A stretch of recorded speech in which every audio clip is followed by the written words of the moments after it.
श्री स्वामी समर्थ सर्वांना। आजच्या व्हिडिओमध्ये तुम्हा सगळ्यांचे खूप खूप स्वागत आहे। स्वामी तुम्हा सगळ्यांना कायम सुखी ठेवो ही स्वामीचरणी प्रार्थना करते आणि आजच्या व्हिडिओला सुरुवात करते।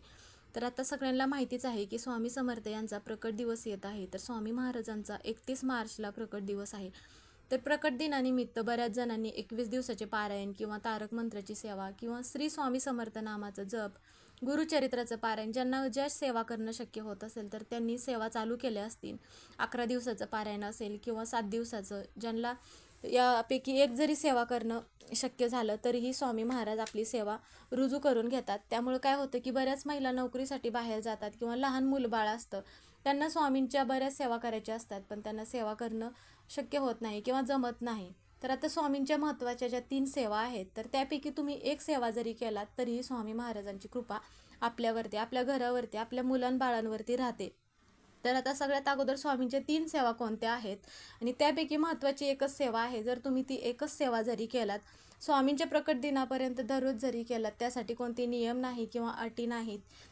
तर कोणती सेवा आहे त्याबद्दलची माहिती आपण घेणार आहोत। यामुळे काय होईल की स्वामीची आपण ही जर सेवा केली तर आपले सगळे संकटे दुःख दूर होतील आणि स्वामी महाराजांची कृपा आपल्यावरती राहील। आपल्याला वर्षभर स्वामींची सेवा करणं शक्य झालं नसेल किंवा दररोज शक्य होत नसेल तर स्वामींच्या प्रकट दिनापर्यंत वेळात वेळ काढून स्वामींची ही एक सेवा आवर्जून करायची आहे, ज्यामुळे आपल्या आयुष्याचं सोनं होईल। तर सगळ्यात पहिली गोष्ट म्हणजे जर तुम्हाला मासिक धर्म असेल तर त्यावेळेस मग तुम्ही 4 दिवस वगळायचे आहे आणि मग त्यानंतर महिलांनी मग ही सेवा चालू केली तरीही चालेल। त्यासाठी तुम्हाला संकल्प करायचा नाही किंवा कुठली अट वगैरे नाही। तर मग सगळ्यात महत्त्वाची गोष्ट म्हणजे आपण स्वामींच्या 3 सेवा कोणत्या आहेत त्या अगोदर जाणून घ्यायच्या आहेत। आता आपण दत्त जयंती असेल किंवा स्वामी महाराजांची पुण्यतिथी असेल किंवा प्रकट दिवस असेल किंवा गुरुपौर्णिमा असेल तर ह्यावेळेस आपण काय करतो की गुरुचरित्राचं पारायण करतो। ज्यांना गुरुचरित्राचं पारायण करणं शक्य होत नाही तर त्या महिलांनी म्हणा किंवा त्या दादांनी मग गुरुचरित्रामधील 14वा आणि 18वा अध्याय पठण करतात। तर ज्यांच्याकडे गुरुचरित्र ग्रंथ नसेल तरी पण मग दत्त महाराजांच्या सेवा केल्या जातात। आता आपण ही जी सेवा ह्या ज्या सेवा करणार आहोत स्वामी महाराजांच्या, तर ह्या सेवा तुम्ही सकाळी करू शकता, दुपारी 4 वाजता किंवा सायंकाळी केलात तरीही चालेल। फक्त 12 ते 12:30 ह्या वेळेमध्ये आपण सेवा करायच्या नाहीत, कारण की 12 ते 12:30 ही वेळ दत्त महाराजांच्या भिक्षेची वेळ असते। त्यामुळे आपण कोणतीही सेवा केली तरी त्याचं फळ मिळत नाही, त्यामुळे तेवढी वेळ चुकवून मग आपल्याला सेवा करायची आहे। आता स्वामी महाराजांच्या या 3 सेवांपैकी कोणत्या सेवा आहेत? पहिली म्हणजे तर श्री स्वामी चरित्र सारामृत हा जो ग्रंथ आहे, हा ग्रंथ सगळ्यांनाच माहिती आहे। ज्यांना माहिती नसेल त्यांनी यूट्यूबवर म्हणा, गुगलवर सर्च केला तर ते श्री स्वामी चरित्र सारामृत हा ग्रंथ तुम्हाला समजेल आणि जवळपास जिथे पूजेचं वगैरे साहित्य असेल त्या ठिकाणी हा ग्रंथ सहज उपलब्ध होईल तुम्हाला। त्यामध्ये 1 ते 21 अध्याय असतात। स्वामींचा सार आहे, म्हणजे स्वामींच्या सारामृताबद्दल म्हणजेच की पूर्ण स्वामींची त्यामध्ये माहिती आहे। म्हणून मग हे जे अध्याय आहेत तर आपल्याला हे अध्याय दररोज 3 वाचन करायचे आहेत। आता बऱ्याच जणांनी 21 दिवसाचं पारायण चालू केलं असेल किंवा कोणी 11 दिवसाचं करणार असेल किंवा 7 दिवसाचं करणार असेल, कोणी 108 पारायण करणार असेल। आता ज्यांना 21 दिवसाचं पारायण करायचं असेल तर त्यांनी मग 11 तारखेला ह्या सेवा चालू केल्या असतील, म्हणजेच की 11 मार्चला, म्हणजे दररोज एक अध्याय वाचन करायचा, एक नाही म्हणजे 1 ते 21 अध्याय वाचन करायचे आहेत। यामुळे काय होईल की एक पारायण पूर्ण होईल। आता ज्यांना सकाळी दुपारी असं थोडा थोडा वेळ करून तुम्ही वाचन करू शकता दिवसभरात, त्यावेळेस तुमचं एक पारायण पूर्ण होईल। ही झाली स्वामींची जी पहिली सेवा आहे। आता ज्यांना दररोज 1 ते 21 अध्याय वाचन करणं होत नाही त्यांनी मग काय करायचं आहे, दररोजची तुम्ही 3 अध्याय वाचन केलात तरीही चालेल। आता 3च अध्याय का वाचन करायचे आहेत, कारण की पहिला जो अध्याय आहे तर तो एक भूतकाळासाठी आणि एक आपल्या भविष्य काळासाठी आणि एक वर्तमान काळासाठी, म्हणून आपल्याला 3 अध्याय वाचन करायचे आहेत दररोज। जर तुम्हाला ह्या सेवा सकाळी करणं शक्य होत नसेल तर त्यावेळेस तुम्ही सायंकाळी केलात तरीही चालेल। त्यानंतर दुसरी सेवा म्हणजे तारक मंत्र।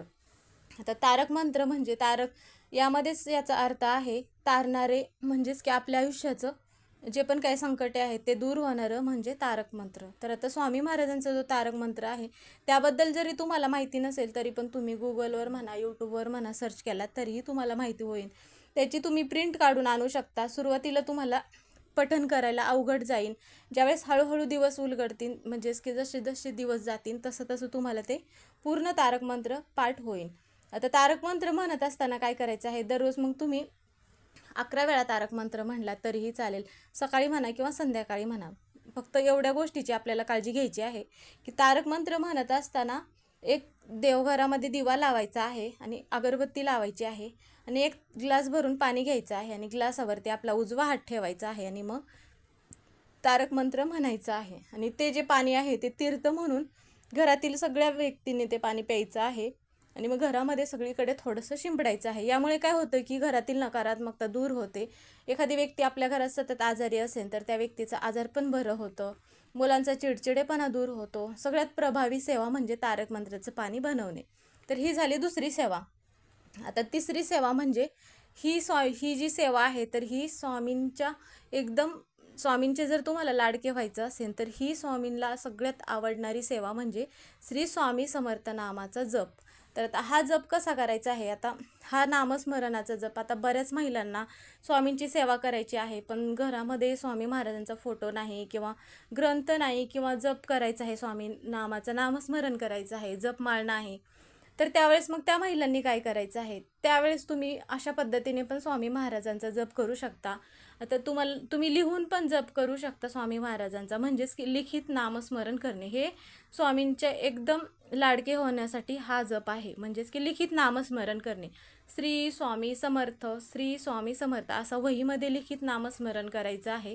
आता तो कसा करायचा आहे, त्या वही म्हणजे पूर्ण वही लिहून झाल्यानंतर त्या वहीचं काय करायचं याबद्दलची सगळी माहिती या अगोदर एक व्हिडिओ टाकला आहे, तुम्ही तो व्हिडिओ बघू शकता. तरी पण सांगते की हा जो लिखित नामस्मरण आहे यामुळे काय होतं की आपलं मन विचलित होत नाही. हा नामस्मरण करत असताना 11 वेळा करायचं आहे, म्हणजे 108 मण्यांची माळ असती तर 11 वेळा नामस्मरण करायचं आहे.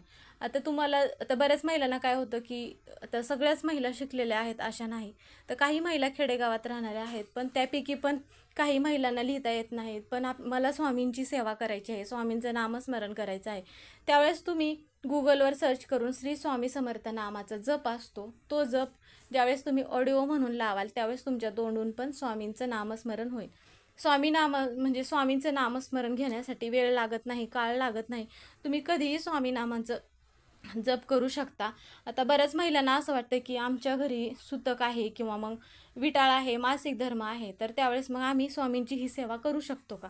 आता तुम्ही इतर ज्या सेवा आहेत तर त्या इतर सेवा करत असताना 4 दिवस वगळायचे आहेत आणि जरी पण आपल्याला सुतक असेल, विटाळ असेल, मासिक धर्म असेल तर तुम्ही मोबाईलवर स्वामींचं नामस्मरण लावून तुम्ही स्वतः तुमच्या तोंडून नामस्मरण करण्याला यासाठी सुतक विटाळ वगैरे असले तरीही तुम्ही सेवा स्वामींची ही करू शकता. ही एकच सेवा आहे की स्वामींचे लाडके होण्यासाठी, त्यामुळे ही जी सेवा आहे श्री स्वामी समर्थ नामाचा जप करणे ही सगळ्यात जास्त प्रभावी सेवा आहे आणि स्वामींना सगळ्यात जास्त आवडणारी सेवा आहे. तुम्ही सोहळे करा किंवा स्वामींना कोणता पदार्थ ठेवा किंवा अजून काही करा, हे जेवढं स्वामींना आवडत नाही, आपण जी मनोभावे स्वामींची सेवा करतो, स्वामींचं नामस्मरण घेतो, ती सगळ्यात जास्त आवडणारी स्वामींना सेवा आहे. त्यामुळं तुम्हाला कोणती जरी सेवा करणं शक्य होत नसेल तर स्वामींची ही एकच सेवा करा. स्वामींच्या प्रकट दिनापर्यंत तुमचे जे पण काय संकटे असतील, दुःख असतील, स्वामी महाराज दूर करतील आणि स्वामींच्या एकदम लाडके होण्यासाठी सगळ्यात प्रभावी सेवा म्हणजे श्री स्वामी समर्थ नामाचा जप करणे. तर आजचा व्हिडिओ इथेच संपला. व्हिडिओ आवडला तर व्हिडिओला लाईक करा, चॅनलवर नवीन असेल तर चॅनलला सबस्क्राईब करा, कमेंटमध्ये श्री स्वामी समर्थ हे लिहायला विसरू नका. व्हिडिओ पूर्ण बघितल्याबद्दल धन्यवाद.